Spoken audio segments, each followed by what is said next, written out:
Alors moi, j'ai lu des articles dans Science et Avenir. Oui.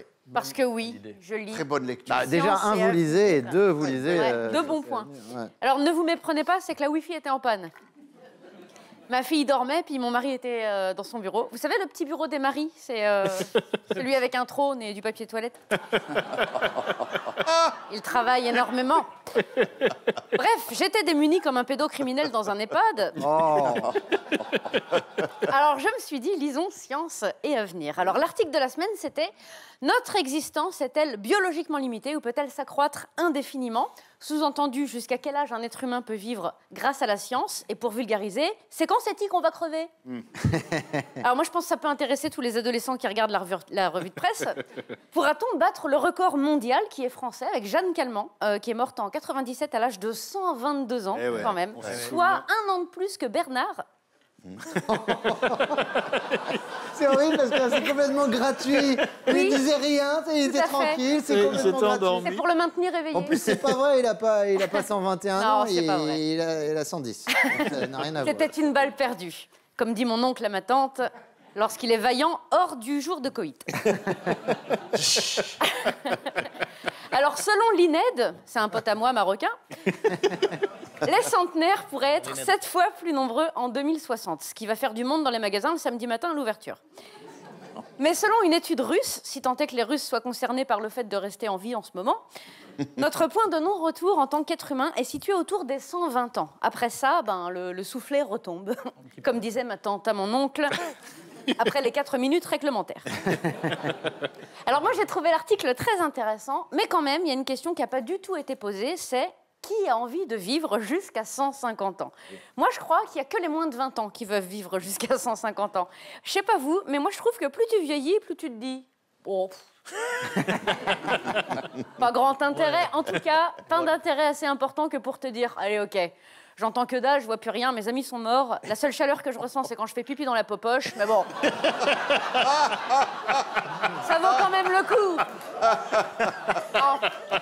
C'est déjà une compagnie. Non, moi je pense que même quand tu as une vie formidable, 120 ans, 150 ans, non, c'est trop. Il y a un âge quand même, je pense, où quand tu vois enfin la faucheuse arriver avec sa cape noire qui vient te chercher dans ta maison de repos éternel, tu es en le droit de lui dire « Ah, voyons !»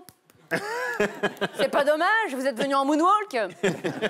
Quoi, qu'est-ce que vous allez me faire, me buter?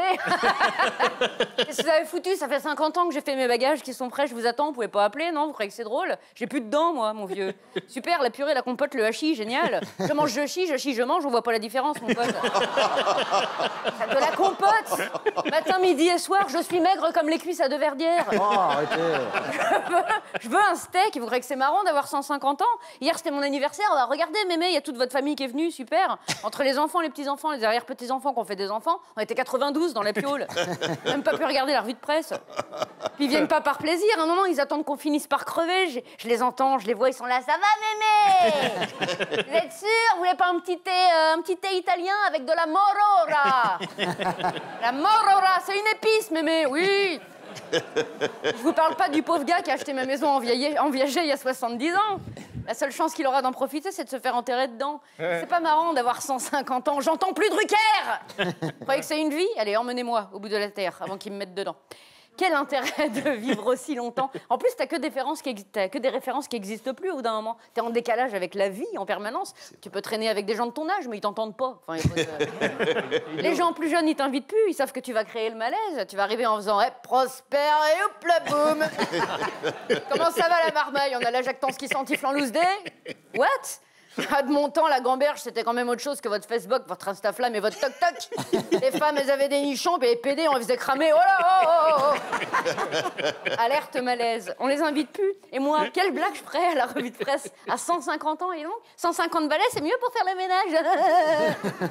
Je ferais que des chroniques qui disent que c'était mieux avant, parce que j'ai eu le temps de transformer mes souvenirs pour garder que le meilleur en éliminant le pire. Je serais triste, nostalgique d'un monde qui a même pas existé. Les jeunes me trouveront naze, les vieux me trouveront vieille. Alors non, j'ai pas envie de vivre jusqu'à 150 ans.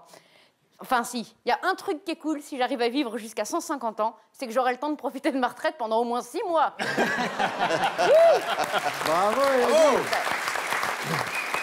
Élodie Pou jusqu'au 1er avril à l'Européen, une salle à Paris, bien sûr, les jeudis, vendredis, samedis, avec le syndrome du papillon et le 15 février à Firminy.